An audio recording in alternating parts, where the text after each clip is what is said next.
अस्सलामुअलैकुम एवरीवन। उम्मीद है कि सब लोग ठीक ठाक होंगे। आज मैं हाज़िर हो गई हूँ एक न्यू वीडियो के साथ जिसका टाइटल है सक्सेसफुल करियर टिप्स।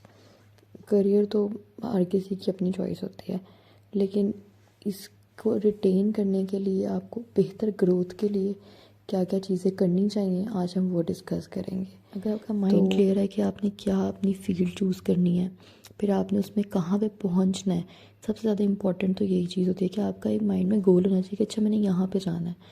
जब तक आपका माइंड में कोई गोल नहीं होगा ना, तब तक आप अपना करियर नहीं सेट कर सकते। ठीक है, आपकी करियर चॉइस कोई नहीं होगी। शायद अपना करियर चूज़ कर लें, उसके बाद उसके अकॉर्डिंगली अपने स्किल्स डेवलप स्टार्ट करना। और स्किल्स डेवलप आपने ये नहीं है कि आप जब आप किसी ऑफिस में गए या आपने अपना कोई बिज़नेस स्टार्ट किया तो आप डेवलप करेंगे, नहीं। ये सारा आपका लर्निंग फेज़ में होना चाहिए। आज जब आप यूनिवर्सिटी में हैं, स्कूल में हैं, कॉलेज में हैं, आपके माइंड में होना चाहिए कि अच्छा मैं ये बनना चाहती हूँ या चाहता हूँ, तो मैंने उसके अकॉर्डिंगली ही आगे काम करना है। ज़रूरी नहीं है कि हर कोई पढ़ता हो, कोई वैसे भी कोई स्किल्स भी सीख सकता है, कोई अपना कोई कोई भी काम कर सकता है, बिज़नेस कर सकता है। तो उसके माइंड में होना चाहिए कि अच्छा मैं ये काम करना चाहता हूँ, तो उसके अकॉर्डिंगली मुझे ये स्किल्स चाहिए और वो स्किल्स भी उसको सीखने भी चाहिए जो उसको लाइफ में हमेशा काम आएंगे। आज हमारा ये छोटा सा कैनवस है जिसको मैं आज फिल करूँगी। आपको बताऊँगी कि कुछ बेसिक स्किल्स जो कि आपको अपनी वर्क लाइफ में ज़रूरी हैं, कि आप जब भी काम करना शुरू हो गया ना, वैसे तो ये ज़िंदगी के हर पॉइंट पे यूज़ होते हैं, लेकिन स्पेशली जब आप काम करना स्टार्ट कर देते हैं तो आपको इन स्किल्स की लाजमी ज़रूरत है।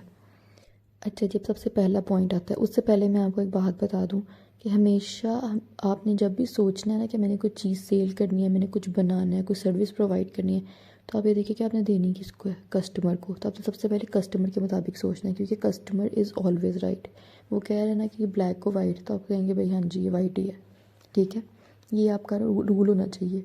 चाहे आप जॉब करें, चाहे बिज़नेस कर रहे हैं, आपने एंड पे सेल तो कस्टमर को ही करना है ना, तो आपने उसके मुताबिक ही सोचना है। अब नेक्स्ट पॉइंट आता है इंटरपर्सनल स्किल्स डेवलप करना। इसमें आपके ऑलमोस्ट सारे ही सॉफ्ट स्किल्स आ जाते हैं और ये इतने इंपॉर्टेंट हैं कि अगर तो आपने, क्योंकि अगर आप कस्टमर के बारे में बात कर रहे हैं तो आपके अंदर ये वाले स्किल्स होना बहुत ज़रूरी है। अगर आपसे कस्टमर तभी खुश हो सकते हैं जब आपके इंटरपर्सनल स्किल्स, आपके सॉफ्ट स्किल्स अच्छे हैं। मैं इंटरपर्सनल स्किल्स पे एक पूरी डिटेल वीडियो बना सकती हूँ कि इनकी कितनी इंपॉर्टेंस है। साइंटिफिक स्किल्स आपके पास होते हैं, ठीक है, वो तो ज़रूरी होते हैं, लेकिन उसके बाद उससे भी ज़्यादा इंपॉर्टेंट जो है ना इंटरपर्सनल स्किल्स होते हैं। स्पेशली इसके लिए डिपार्टमेंट्स बनाए जाते हैं अब ऑफिस में, ताकि आप कस्टमर से बेटर कम्युनिकेट कर सकें, उनकी रिक्वायरमेंट समझ सकें। रिक्वायरमेंट समझेंगे, उनसे बात करेंगे तो ही तो आप आगे उनको उसके मुताबिक चीज़ प्रोवाइड कर सकते हैं। ऑफ़र देना कितना मुश्किल है अगर आपके पास ये स्किल्स नहीं है, आप कम्युनिकेट नहीं अच्छा कर सकते।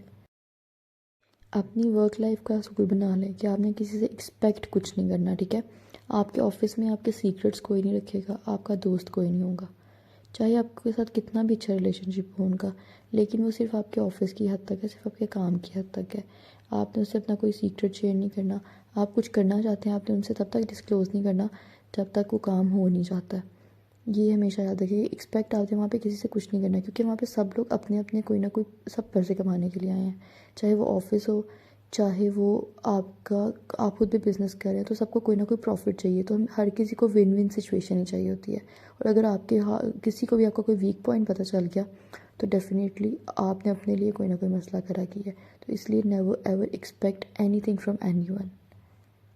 आपने सिर्फ अपने काम पे फोकस रखना है, अपनी नीयत साफ़ रखनी है और काम करते जाना है। अल्टीमेटली आपको उसका रिवॉर्ड ज़रूर मिलेगा। तो इसलिए आपने सिर्फ अपने काम पे फोकस करना है। ये अपनी वर्क लाइफ का असूल होना चाहिए कि आपने फोकस सिर्फ अपने काम पे करना है, किसी के काम पे फोकस नहीं करना, कोई गॉसिप नहीं करनी, क्योंकि वहाँ पे आपका कोई दोस्त नहीं है। हमेशा अपने माइंड में ये बात बिठा लें। चलें जी, अब अगला पॉइंट आता है that is maintain a good work life balance. अपने काम को, अपनी ज़िंदगी को बैलेंस रखना सीखें। आपको अल्टीमेटली लाइफ में पता चलता है कि आपने अगर सही तरह से बैलेंस नहीं ना रखा था, सपोज़ करें आपको कोई कॉन्फ्लिक्ट्स थे, आप किसी के साथ भी काम करना पड़ सकता है, कोई भी काम पड़ सकता है, तो अगर आपका बैलेंस अच्छा नहीं ना था तो आप ज़िंदगी में कभी भी कामयाब नहीं हो सकते। हमेशा इमोशनली अपने आप को स्ट्रॉन्ग रखें, सोल्यूशन ओरिएंटेड अप्रोच यूज़ करें। आपको पता है कि अच्छा कोई मसला हो गया है, ठीक है, इमोशंस को ना कभी भी काम में नहीं लाते। इमोशंस हमेशा रिलेशंस के लिए होते हैं। जब आप काम कर रहे होते हैं तो उसमें आपने सिर्फ सोल्यूशन देखना होता है। हर किसी के लिए कोई ऐसा सोल्यूशन जो विन विन सिचुएशन हो हर किसी के लिए, और वो लीगली एथिकली वैलिड हो। ऑलवेज बी हम्बल, रिस्पेक्टफुल, ठीक है। आपने कभी भी लोगों को टीज़ नहीं करना, क्रिटिसाइज़ नहीं करना अपने काम की ज़िंदगी में। अगर आपने क्रिटिसाइज़ करना है लोगों को तो फिर आपकी ग्रोथ तो कोई नहीं ना हुई है। इसलिए आपने हमेशा रिस्पेक्ट करनी है सबकी, हम्बल रहना है सबके साथ, और आपने अपने आप पे फोकस करना है, किसी पे फोकस नहीं करना है कि कोई क्या कर रहा है, किसी की टांग नहीं खींचनी, किसी को टीज़ नहीं करना, ये काम नहीं करना चाहिए। अदरवाइज समझे कि आपके काम करने का तो कोई फ़ायदा नहीं हुआ ना, आपकी ग्रोथ तो कोई नहीं हुई पर्सनल। तो इसलिए हमेशा किसी को टीज़ नहीं करना, क्रिटिसिज्म को तो निकाल ही दें। चलें जब अगला पॉइंट वही आ गया, focus on your self only. Obviously अगर खुद पे फोकस करेंगे, खुद की डेवलपमेंट पे फोकस करेंगे तो ही आपको फ़ायदा होगा, क्योंकि अल्टीमेटली आपने आज या कल खुद को एक्सेस करना है और आपने अपनी ग्रोथ देखनी है, किसी की ग्रोथ नहीं देखनी। इसलिए हमेशा अपनी पर्सनल डेवलपमेंट पे फोकस करें। अगर आप पर्सनल डेवलपमेंट आपकी अच्छी हुई है ना, तो आप समझे कि आपने वाकई करियर में ग्रो किया, अदरवाइज़ आपने ग्रो नहीं किया। आपको शायद बोनस ज़्यादा मिल जाए, कुछ ज़्यादा मिल जाए, लेकिन आपको फ़ायदा कोई नहीं हुआ उसका। चलें जी, अब बहुत ज़्यादा इंपॉर्टेंट मेरा फेवरेट पॉइंट आ गया कि never ever work on holidays, unless ये बहुत ज़्यादा इंपॉर्टेंट हो कि कोई ऐसा काम जो आपकी, अगर आप वीकेंड पे टाइम नहीं दे पाए तो नहीं हो सकता। जैसे कोई शिपमेंट रुक गई है, अगर आपने नहीं उसको टाइम दिया, आपने कॉल नहीं, कोई इंपॉर्टेंट कॉल थी आपने नहीं की तो कोई मसला हो गया। उसके अलावा आपने कभी भी वीकेंड्स पे काम नहीं करना, अपनी फैमिली को टाइम दें और रेस्ट करें। ये बहुत ज़्यादा इंपॉर्टेंट है, क्योंकि इंसान भी मशीन की तरह ही है, तो उसको भी ज़रूरत होती है कि वो थोड़ा रेस्ट करे, अपनी फैमिली को टाइम दे। नेक्स्ट पॉइंट भी इसी से रेलिवेंट है, that always take some breaks. और आपने उसके लिए गिल्टी फील नहीं करना है। आपने कभी ना कभी, अगर आपको छुट्टी की ज़रूरत पड़ रही है, आपने तो इसी रिक्रिएशन के लिए कहीं जाना है, लीव्स लेनी है तो वो ज़रूर लें, ब्रेक ज़रूर लेनी चाहिए। अगर आप ब्रेक लेते हैं तो ही आप एक्टिव भी रहते हैं, आपको अपने काम से प्यार भी रहता है, आपका पैशन भी जो है ना वो साथ साथ एक्टिव रहता है। क्यों? क्योंकि आप थक नहीं रहे, आप खुद को उसको इन्जॉय कर रहे हैं, तो इसलिए इन्जॉय ज़रूर करना चाहिए अपने काम को भी। सारे ही ऑलवेज वाले पॉइंट आ गए, मना मैंने कुछ नहीं किया देखें। तो इसीलिए ऑलवेज सेलिब्रेट स्मॉल सक्सेस। आपको छोटी सी इंक्रीमेंट मिला है, सेलिब्रेट करें। आपकी फ़र्स्ट सैलरी आई है, सेलिब्रेट करें। ये छोटी छोटी चीज़ें जो है ना सेलिब्रेट ज़रूर करनी चाहिए। बोनस मिल गया ना, उड़ा दें ये भी थोड़ा बहुत करना चाहिए। आप सेलिब्रेट ज़रूर करें। इसके अलावा आप सोशलाइज़ करें, फ्रेंड्स बनाएं। इससे मतलब आपको शायद उस टाइम लग रहा हो कि अच्छा मैं ये गलत कर रहा हूँ, लेकिन नहीं, आगे आपको पता चलेगा कि आपने बहुत अच्छा काम किया था। एक तो आपकी गुडविल भी बढ़ रही है, दूसरा आप मतलब कहीं ना कहीं आप इंगेज करें उसको किसी अच्छी एक्टिविटी में, तो इसलिए हमेशा सोशलाइज भी करना चाहिए। अब नेक्स्ट पॉइंट आ गया है, that is never ever give up. कभी भी आपने हिम्मत नहीं हारनी। हिम्मत हारने के ना इंसान को 1000 मौके मिलते हैं, लेकिन हिम्मत हारनी नहीं चाहिए। नेक्स्ट आता है जी, बी क्रिएटिव। अपनी क्रिएटिविटी अंदर से निकालना है, क्योंकि आपकी क्रिएटिविटी ही आपकी पर्सनैलिटी को शो करती है कि आप असल में क्या हैं। तो इसलिए आपका कोई सिग्नेचर स्टाइल ज़रूर होना चाहिए। अपनी क्रिएटिविटी, चाहे आप छोटा सा भी काम कर रहे हैं ना, चाहे आप अपना सिर्फ ऑफिस जो है थोड़ा सा ऑर्गेनाइज कर रहे हैं, उसमें भी आपका कोई ना कोई क्रिएटिव पर्सपेक्टिव ज़रूर होना चाहिए, जो पता चल जाए किसको देखने से ही कि ये इस बंदे का टेबल है, इस बंदे का कैबिन है।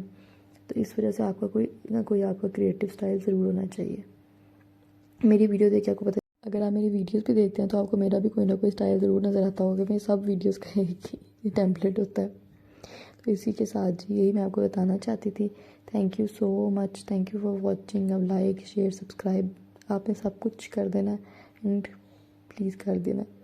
Thank you so much. And उसके अलावा मैंने थोड़े से ब्लूपर्स ऐड किए हैं ये शो करने के लिए कि बच्चे भी मेरे भी तंग करते हैं, लेकिन obviously I have passion, I am motivated, तो मैं थोड़ा बहुत करके किसी ना किसी तरह मैनेज करके वीडियो ज़रूर बना लेती हूँ। इसका मुझे अभी तक कोई बेनिफिट नहीं हो रहा, but still since this is my passion तो मैं ज़रूर करती हूँ। चलें जी, इसी के साथ अल्लाह हाफ़िज़। छोटा सा मैंने क्लिप्स डाले हैं, वो भी लाजमी देख लेगा। यानी थोड़ा सा फर्दर मैंने एक्सप्लेन, थोड़ा सा उसको करने के लिए, इन्हांस करने के लिए क्या क्या पॉइंट्स डिस्कस किए हैं, तो इसलिए मैंने छोटी सी वीडियो बना दी है। और वैसे आपने अपने पैशन को, हमेशा मैं कहती हूँ make your passion your profession. आप अगर तो अपने पैशनेट होकर काम करना चाहते हैं ना, तो आपका कोई पैशन होना चाहिए और आपका प्रोफेशन भी वही होना चाहिए। तो इसलिए अपने थोड़ी सी वर्किंग आपको अर्ली एज में कर लेनी चाहिए कि अच्छा मैं क्या चाहता हूँ, मुझे क्या पसंद है काम करना, आगे वही करें। ठीक है, थैंक यू सो मच, अल्लाह हाफ़िज़।